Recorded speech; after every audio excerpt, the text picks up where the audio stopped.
It's your Locked On Flyers podcast for Wednesday, May 4th, your daily dose of Flyers news, analysis, and high quality content that has a lot of thoughts and feelings about that Chuck Fletcher presser. I have to second that. We'll get into it coming up right now. Your Locked On Flyers, your daily podcast on the Philadelphia Flyers. Part of the Locked On Podcast Network.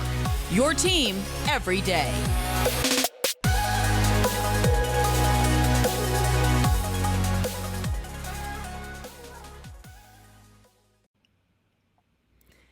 Hello, once again. I am Rachel Donner. You can find me on Twitter at rmiriam. I'm here with Russ Cohen, who's on Twitter at Sportsology. Thanks for making Locked On Flyers your first listen every day.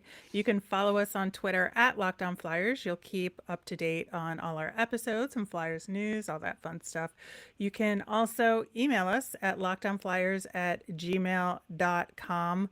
On today's show, we are going to talk all about that Chuck Fletcher press conference yesterday. So much came out of it, and so we've got a lot to get to. We'll start that right away. Locked On Flyers is free and available on Apple Podcasts, Spotify, Odyssey, wherever you are listening. So subscribe. You'll get all of our episodes here on the Locked On Podcast Network. First and foremost, we got confirmation on the news that we heard from Kevin Weeks the night before, saying that Mike Yeo was officially out as the Flyers' interim head coach. No surprise. We knew it was coming. We've also figured he's probably going to stick around. Unless he gets another coaching job, which I'm not sure it's going to happen. Yeah, I think that was the most interesting part because you're right. We have had those conversations that Yes. Is there a different role for Mike Yeo that would make sense in this organization? We had talked specifically about him coaching in Lehigh Valley where he could focus on player development and, introducing systems to young players as opposed to being responsible for influencing veteran players and trying to get a team to turn around. He could kind of start from scratch with some of these guys, which might be a better role for him in the grand scheme of things.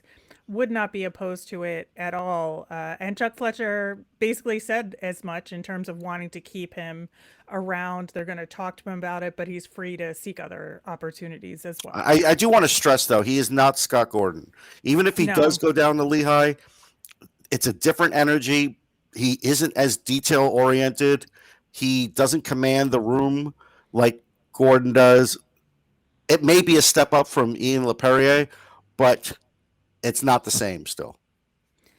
I don't think so either. I think Scott Gordon was an absolute treasure, and it was a real tragedy that we lost him in the process of everything that happened the year before. But as far as looking for a new coach, I think what we sort of feared came true out of this press conference, that they have not really sat down and had those clear discussions. They don't have a path forward in terms of what they're looking for yet. That Chuck Fletcher said they're going to now create a candidate profile, which is not encouraging in my opinion. No, this is corporate speak, and it's really discouraging, especially when I went on like SiriusXM and Mick Kern just said the same thing you did. Well, they had to know at some point Mike Yeo wasn't the guy. Why weren't they looking then? And you don't have an answer, and he doesn't have an answer. And so the only thing I can respond with is they're now behind. They're behind.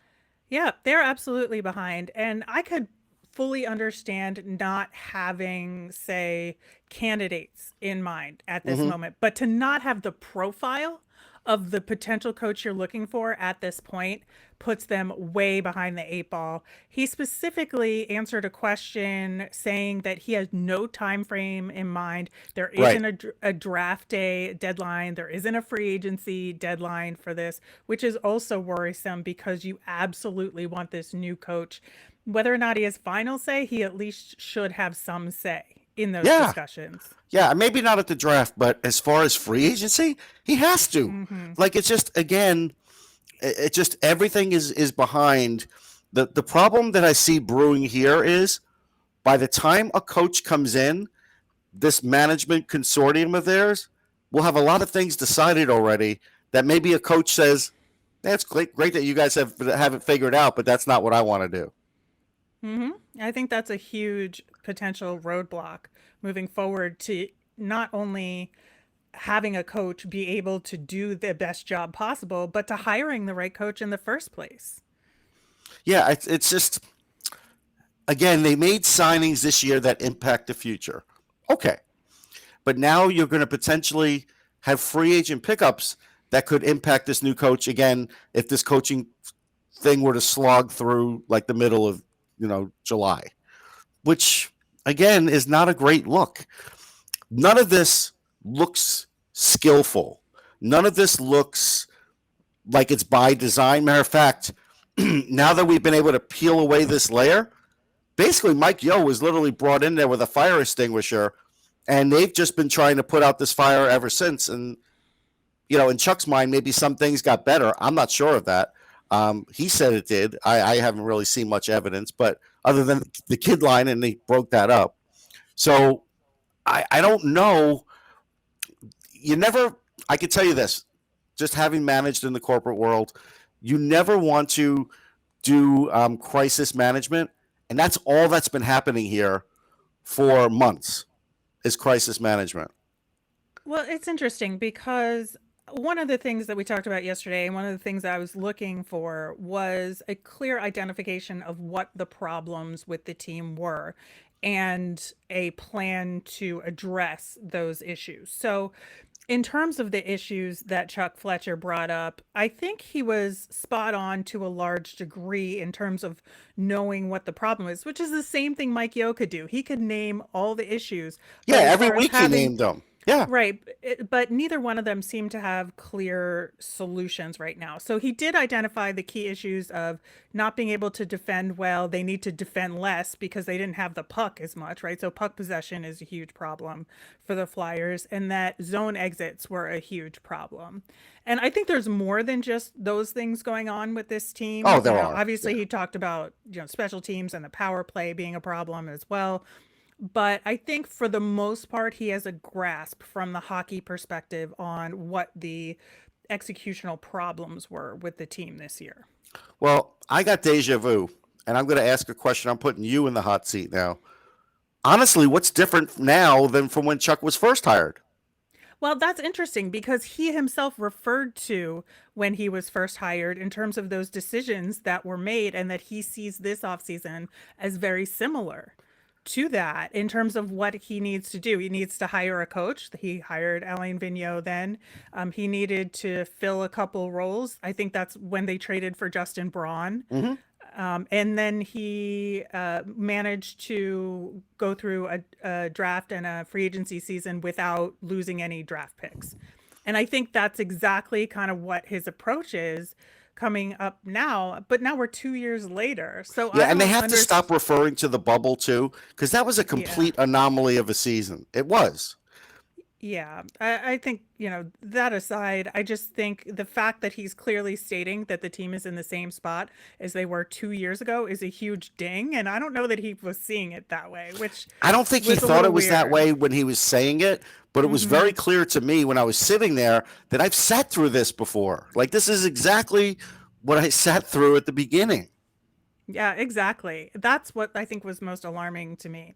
Now, as far as the solution goes, he was pressed a lot about what he sees as an aggressive retool. And so to him, he said it's being aggressive in every area. And according to his own self-evaluation, he's doing okay so far because he made good trade deadline moves, including getting Owen Tippett, the college signings. He knows that moving forward, they need to get a little younger and a little faster. He's working some of the guys getting healthier into the plan. And so, I will say this. These are basic job requirements that he is talking about. Getting some sort of return for Claude Giroux. Signing the guys that you have to sign. Like, this is not going above and beyond in the job.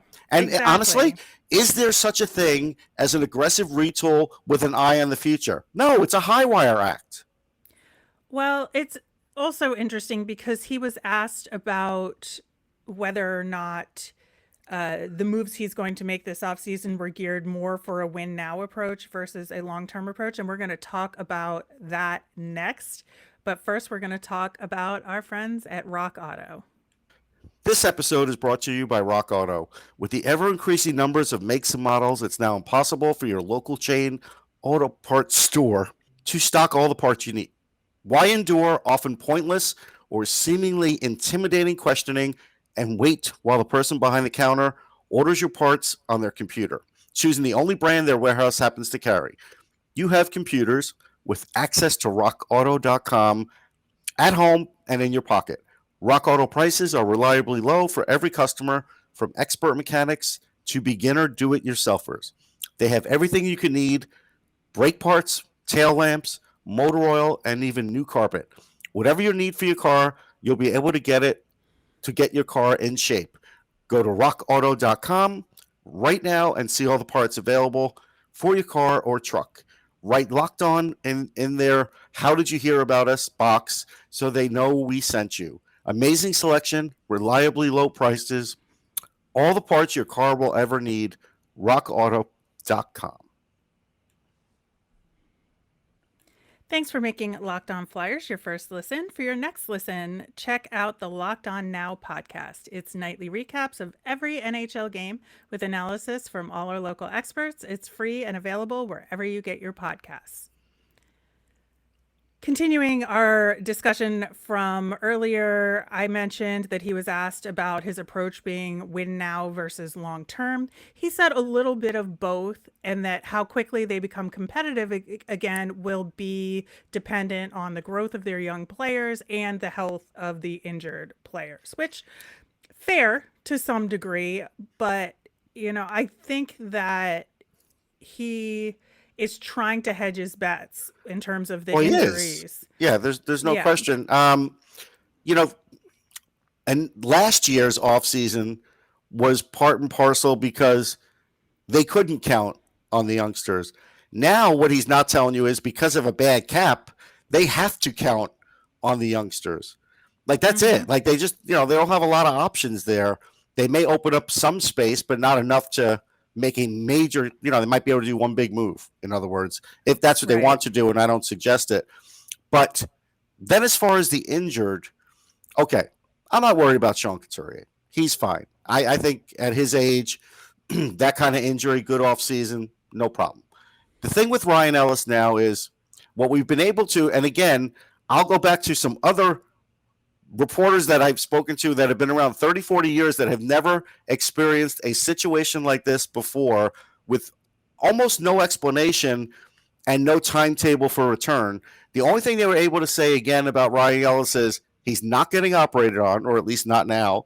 And, in July, they'll have a better idea. Well, in July, when they get a better idea, is that the day the free agency opens? Is that when you're going to check back in? Will you have a new coach then? What's the lineup going to look like then? Do you understand? It's all connected, and there's a lot of things here that are going to be very undetermined, even by the time they hit July.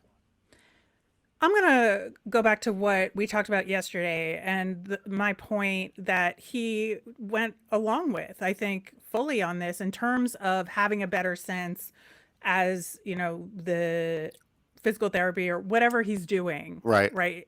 That he will know in 4 to 6 weeks better what Ryan Ellis's prognosis is going to be, and he'll be able to make decisions about free agency relative to that.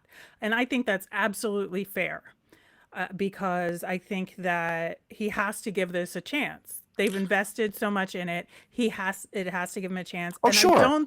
I don't think it's going to be like, oh, suddenly it's July 1st and we don't know anything until right this second, and now we suddenly have to make decisions. Well, here's what I'm you going won't to give know. him a little bit more credit than that. Okay, but I'll tell you what they won't know.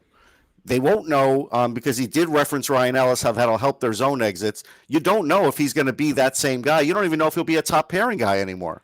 That is also fair too. And that's what I'm saying. And I think you're saying too, to a large degree, in terms Mhm. of everything being connected and there's a holistic Yes. approach. I'm just saying that you can't like ding him for not knowing Ryan No, no, Ellis's no. I'm not prognosis dinging him for now. that, but I guess the little part that I'm dinging him for is there doesn't seem to be a clear cut plan B like we've talked about too. Yes. Well, yes, exactly. I think that he is counting on some of the younger players taking a step forward and filling some of those spots. And he talked about the cap issues specifically related to all that when asked if the cap issues will necessitate a more long-term approach versus the win now, like we've been talking about. And he said that the win now part is that the younger guys are going to be improved. Some of the mid age players like Travis Konechny, like an Ivan Provorov, will improve. And so we'll get these newer guys integrated. The younger guys are going to improve. And then we'll have some, a few signings here and there to Okay, so augment let the me ask team. you a And question. that's what his approach is to manage the Yes. cap. So let me ask you this question because he talked about some analytics and such. Do you believe that Travis Konechny is fine now?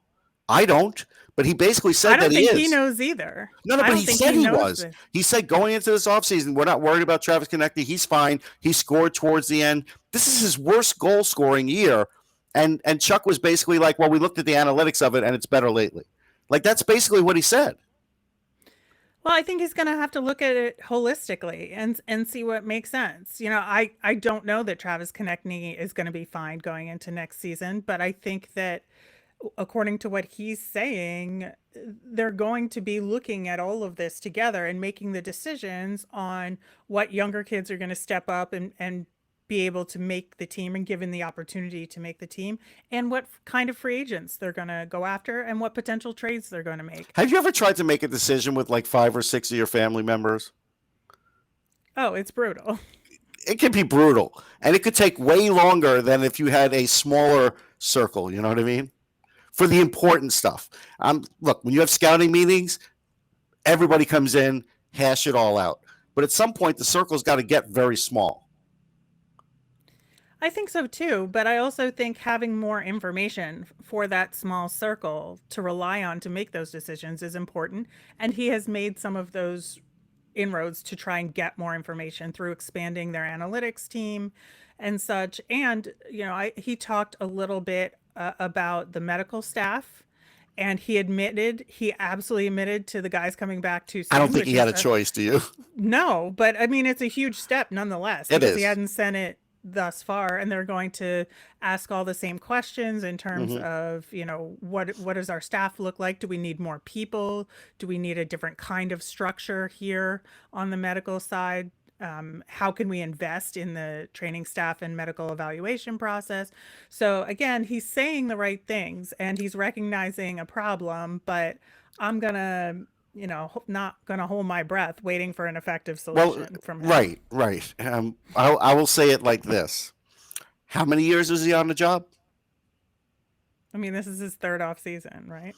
So 3 years into the job, and now we're going to look at all the injury things. It's not like it's just popped up this year. This year's been the worst case example of it, but this has been going on for a while, and he's Yeah. not gotten around to it. I think he just didn't want to throw anybody under the bus about it until he absolutely had to, and so that's my take on that. But Okay. I can see otherwise as well. I'm just glad they talked about it, and there is, in theory, a plan to start to address it. All right, we are going to talk more about some of the individual players that he talked about in the presser, and we're going to get to some unanswered questions coming up next. But first, summer is coming, and with summer, you're going to need some food on the go. Built Bars are the perfect snack to take with you on family vacations. You can throw them in your bag or in your kid's backpack. And the best part about Built Bars, they're healthy and delicious. No more sacrificing delicious food for health. With Built Bar, you can have both. All you have to do is go to Built.com and order now. And have you tried their puffs? They come in crazy flavors like banana cream pie and even churro. Who doesn't want a protein bar that tastes like a churro, and they're only 140 calories? All Built Bars and the puffs are covered in 100% real chocolate. And if that's not enough flavor for you, then try a mixed box. The box comes with 12 flavors of Built Bars and Puffs. They make sure there's something in there for everyone. My favorite flavor is Cherry Barcia, so they better include that. Most Built Bars contain 130 calories, 4 grams of sugar, 4 net carbs, and 17 grams of protein. If you compare that to a candy bar, it's going to have about 240 calories, 30 grams of sugar, and dozens of net carbs. Go to Built.com to get all your favorites. Banana cream pie, raspberry, double chocolate, so much more. They're all delicious and new flavors are coming out all the time. Go to Built.com, use the promo code LOCKED15, you'll get 15% off your order. That's promo code LOCKED15 for 15% off at Built.com. So, Russ, a few players were singled out at this press conference. We talked a lot about Ryan Ellis so far. I do think, in addition to what we've talked about already, that Chuck Fletcher said that it's the best he's felt about the situation in a long time. They have a clear plan, but no, it's aggressive. Like we talked about, they'll have a better idea in a month or so, and they'll make some decisions at that point. Also, defensively, he talked a lot about Ivan Provorov. I know when we talked about the players' exit interviews, Provi was a little bit contentious. Salty. Yeah. Salty is a good word with the media, but Chuck Fletcher said, no, there's no problem here. He's not polarizing. We respect who he is and what he does, and just reiterated, we just haven't found the right D partner for him, that works to his best benefit, but he gets the top matchups for a reason, and they've asked a lot of him this season. Okay. They have asked a lot of him. He definitely was frustrated. I'm not sure at this point in his career, though, that how he does should be dependent on the partner they get for him. He's the only guy in the team they talk about this with. And so that's a development issue that you should be attacking rather than telling the media the same thing you've been saying for the last 3 years. I mean, why don't we just call Matt Niskanen again? See what he's doing. I don't know what he's up to. Do you? No, but you know what I mean? Like, this is the lunacy of it. It's like, you have to look at it from a different direction. Now, listen, there's murmurs that he's not exactly perfect in the locker room, Ivan Provorov. And so the murmurs are out there. And Chuck is trying to tamp it down because he knows he can't get anybody to play those kinds of minutes for that cap-fitting salary. So I get it. I get it from his standpoint. But from the Flyers' standpoint, they need to sit Ivan Provorov down and say, hey, listen, we've tried for 3 years to get you the right D partner. You seem to play okay with Cam York, but he's not really ready to be a top pairing guy, but he might be based on injury this year. We know that. But you've got to work on some things here. Just because you're in great physical shape, which he is, just because you're really smart out there, which he is, there are other parts of your game that have to improve. His decision-making for half a season sucked. It was brutal. And he's got to own some of that.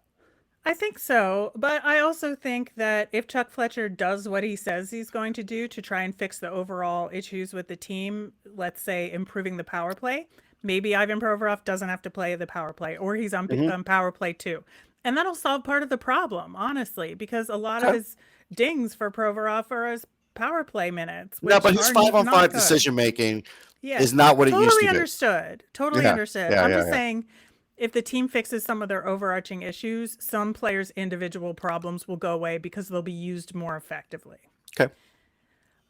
I will say that I appreciated what he had to say about Morgan Frost, that he recognized the progress that Morgan Frost has made, and that he appreciated Morgan Frost's ability to handle constructive criticism, and that he finished the season real strong. So I think the fact that he sees what we're seeing, that when Frost is given situations where he can be confident, he'll succeed and he'll thrive on this team. Yeah, just don't yo-yo him, put him in a spot, leave him there for a few months. That's what they need to do. Exactly. He also, praised Travis Sanheim, which I thought was important to do as well. Well, he also has to try and get him signed to a contract. Well, there is that. There is that. Well, I mean, we have to look at it from all sides, and that is an important side, because if Travis Sanheim's agent looks out there and wants to get him top of the market value for what he does, he could price the Flyers out. Well, that's true. That is true. Speaking of Cam York, who you mentioned, a lot of good things to say about Cam Yep. York. He's exactly what this team needs, and he expects him to come back raring and ready to go next fall. Same for Tanner Lazinski, which I Hmm. thought was great as That was well. good. That he recognizes it's going to take a full year to recover from the kind of surgery that he had, and so by next fall, the expectation is that he'll be in a really good spot. So that's really good as well, because I think a guy like him in the bottom six will be really helpful. There's a plus and a minus to the Lisinski. Lisinski was showing progress last, training camp, and they needed someone to play that spot when he couldn't keep up with it, which is fair because he's coming back from a bad injury. Right. That put him in a tough spot. Well, if Tanner Lisinski can't do it again, which I think he can, but if he can't, it's again going to put him in a spot where now they have to look at: are we keeping Patrick Brown? Are we looking? You know what I mean? Like, it could solve a lot of problems if he's ready. Yeah. Well, that's, what we'll find out at training camp. I think that one of the biggest personnel items to come out of it was that they absolutely have a plan to sign Ivan Fedotov and bring him over, and that he will compete for that number 2 job. Well, all I right. think that's huge. It is huge that they want him. They're putting the intention out there so the player knows. He's still got to be able to cross the border, and I just had a friend who did it, and it's very hard at the moment. Like, it's not easy for anybody. So there's that. They're also going to offer him a ton of cash to stay one more year in the KHL, and we don't know how he's going to react to that. And the third part, which again Chuck probably doesn't know himself, but he might have an idea. We don't know if he wants to come over here to be a backup. A lot of these guys don't want to be a backup. I mean, you saw Sorokin. He was willing to do it with Varlamov because that was his good buddy. Fedotov, he may not want to do it. I would see, though, that this would be a positive situation for him, even if he signed a short-term deal, because with Carter Hart, it's a 1A, 1B situation, and this, gets his feet wet in the NHL. I think it's a really good potential situation for him, but, But he we was a shall one see. there. Like, you get it. Sometimes guys I just want to do. be a one. We don't know how he's going to react. I think he can do it. I do think he can do the job. No question about it. And I think Chuck did the right thing by putting his best foot forward. But this is by no means like a guarantee. Not at all. I will say that it was very, very disheartening to hear about Sam Moran, that Yeah, his it's a playing shame. days are over. Glad that they're going to try and figure out a way to keep him in the organization, to work with them somehow. I think that's the right thing to do. And God, I feel so terrible for him. Yeah, me too. I was with him at the draft. I was with him in his first development camp. Myself and Tim Panaccio made sure he got a longer stick in his rookie year before the season started because he didn't know he could petition the league for a longer stick. Like, I had a lot invested in him, and I feel bad too. He's a great guy. All right. Well, as far as unanswered questions, I think for me the biggest thing was that there was really nothing about Lehigh Valley, the coaching there, and how they're going to move forward with No, integrated nothing. player Zero. development. So, that is the part that bothers me the most, because I think, from an organizational standpoint, there was no clear plan for that this past season, and I that's a mean, huge we can part now of honestly say development. it's an afterthought. Yeah. So hopefully we hear more about that in the future. But I think that, again, for me, that was the biggest missing note that Chuck Fletcher, did not address. Well, the other missing note was he didn't address trying to gain cap space. He didn't. He just talked about it the way it is now. Mm-hmm. He didn't talk about any kind of plan as to what he might want to do to improve that cap space. He didn't talk about landing any kind of free agent, like maybe, again, at least he stopped using the blank checkbook thing that Dave Scott had rolled out earlier in the year. But still, he didn't kind of even get close to identifying what he might want to or have to do in free agency. Why? Because he doesn't even know. He doesn't have the cap space yet. This is, and the other thing is, he way oversold Wade Allison, hoping that he'd be healthy next year and that he could play. Wade Allison is a great guy. He is a talented hockey player. He has never played, I think it's more than 50 games in the last 4 or 5 years now.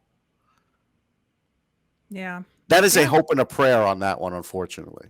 Well, again, to be determined, and hopefully we'll be able to get more answers out of Chuck Fletcher as this offseason progresses.